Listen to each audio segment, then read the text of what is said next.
What's up, everybody? Over the weekend, there was a wave of DCU updates. Obviously, James Gunn, he found his Brainiac in the German actor Lars Eidinger. That was kind of the big news. But Nexus Point News reported something after that came out, and it really caught my attention. Let's dive into the newest development for Creature Commandos Season 2.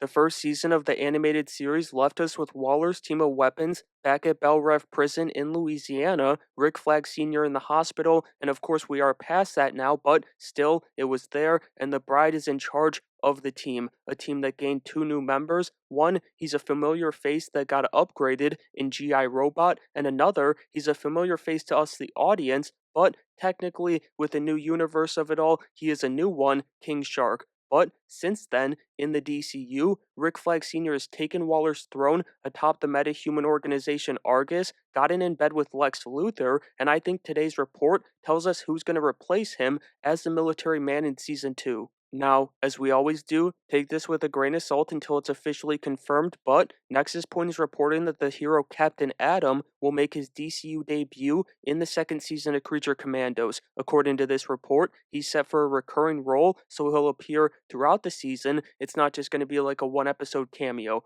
But they didn't have any details beyond that, and so I got the tinfoil hat out, and my mind immediately jumped to Captain Atom stepping into Flag's place as the military man of the team. It really makes sense for both characters. On Flag's side of things, he's moved on to bigger and better things with his new position. He got revenge for his boy. He's got a dimension in the palm of his hand to use as a prison. And as I said before, he's in bed with Baldy McBald.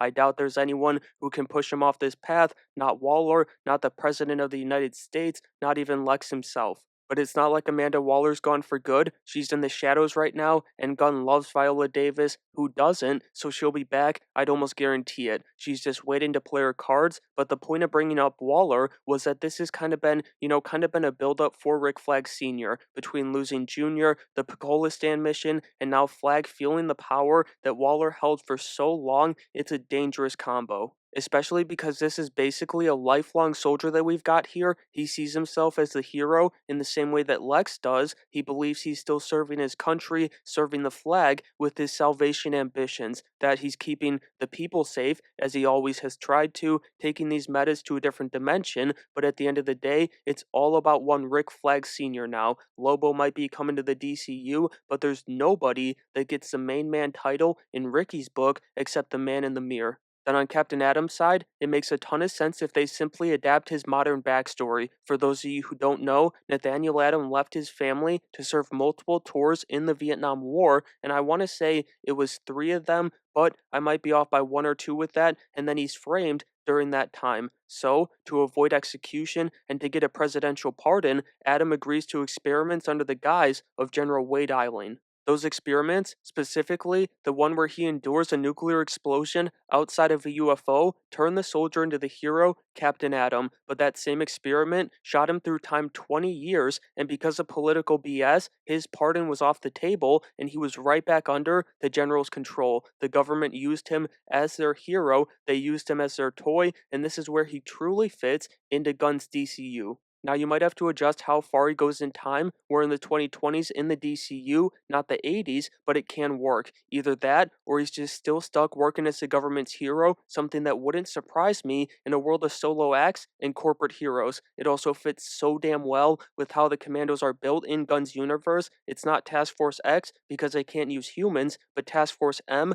and Nathaniel, well, he's not exactly human anymore. When the explosion hit the UFO that he was in for this experiment under the general, the metal, known as Delistal, on the exterior of the ship basically became his skin, and it didn't stop there. On the inside, he's like a walking ball of energy as he taps into what's called the quantum field. That's the source of his nuclear energy, his powers, and so he slips right through Waller's backdoor version of her old team. Captain Atom might hold the form of a man, but he's an absolute powerhouse. With all that being said about those two, I do think, and this isn't a scoop I'm reporting on or nothing, just my gut feeling, I do think we could see the General Eiling, in Gunn's DCU, very, very soon. Maybe as soon as Man of Tomorrow, Gunn's next movie. I think we could see Eileen and Captain Atom in that movie. I'm just speculating though, but you gotta admit it makes so much sense because one, you kind of need the general for Captain Atom's story, and two, a big part of his character is hating metahumans, thinking they have too much power, and so as Superman kind of forms the heroes into more of what he is, I think the general is a perfect foe to introduce. In fact, I'd go as far as to say that you need to introduce a general into the DCU. It's exactly what the universe is dealing with in this first chapter, Gods and Monsters, the perception of the heroes amidst not only the public, but those who pull the strings in the shadows. Just bring the general in as an old friend of Amanda. They've got a history of working together in the comics and in the iteration that comes to mind for me, because I grew up on it, Justice League Unlimited. But there's one thing we haven't touched on yet. Who's going to portray the good old Patriot? If you've been around the channel for a bit, you know I've been wanting Alan Ritson for this over Batman for some time now. I want to see a Captain Atom project from the mind of Guy Ritchie, starring Ritson himself, and part of that might come true. About 3 months ago, the actor mentioned in an interview that he'd talked with James Gunn about a messier role in the DCU, and this certainly fits the bill. I need this. And so that's going to do it for today's video. Let me know down in the comments below who you want to see as Captain Atom in Gunn's universe. Subscribe to the channel if you enjoyed today's video. Smash that like button on your way out and make sure you have a great day.